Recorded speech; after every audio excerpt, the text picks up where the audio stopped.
It's Katie from Little Lemon Stitches, and today I'm going to walk you through a crochet book sleeve tutorial.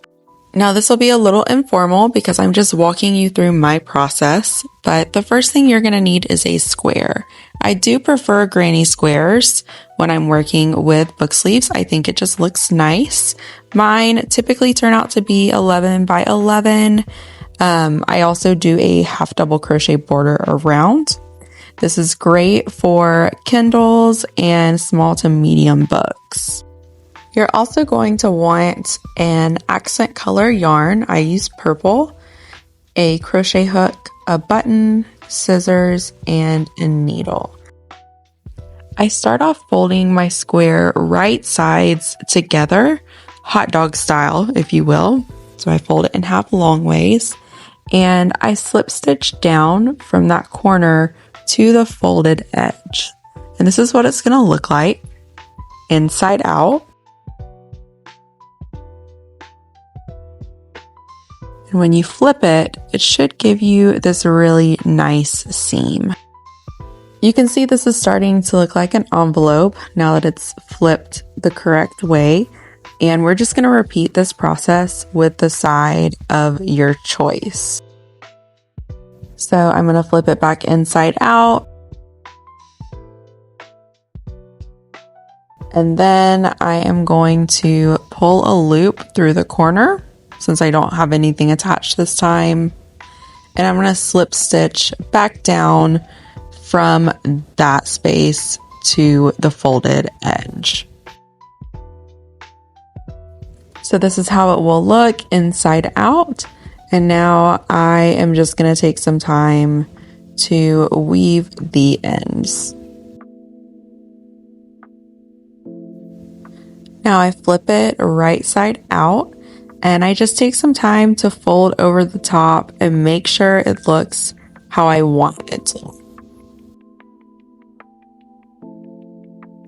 I did forget to mention earlier that the yarn I used to sew it together or slip stitch it together is the same yarn as the book sleeve, but you can totally use the accent color that you had available.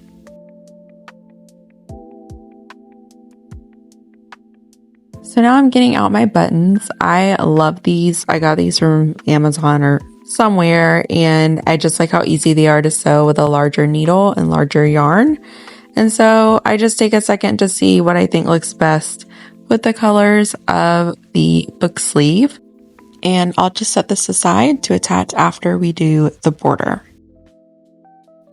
All right, so my accent color yarn is going to be purple. I like that it pulls that color out of this yarn that I've used. We're going to make a puff stitch border like this one. This is a finished product. So we'll have that on top. And you can see underneath there is a slip stitch border. So we are going to go ahead and do that now.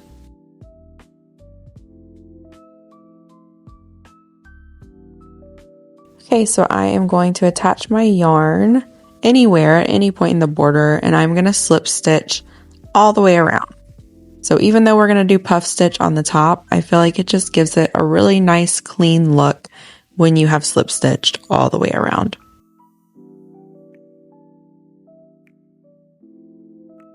Okay, so this is when I fold it over to see how much I want it to overlap so that I don't do puff stitches in the wrong place.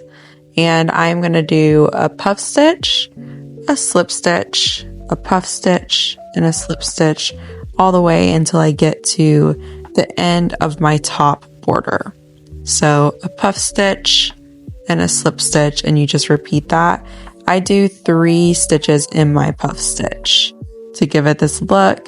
And the picture that I showed earlier, or the finished product I showed earlier, I want to say that's a 4 or 5 puff stitch. So it's much bigger. These are a little smaller, and I'm just trying it out, but I think I do like that smaller look. So here we have it all the way across the top. You're going to fasten off and weave those ends.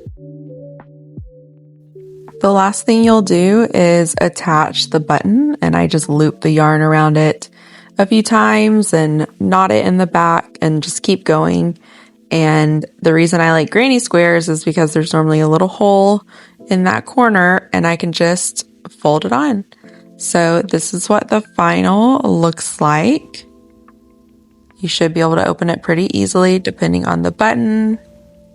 We have our puff stitch border, our slip stitch border, and our nice seams. And I hope that this was helpful and you enjoyed it. Go ahead and like and subscribe if you haven't already.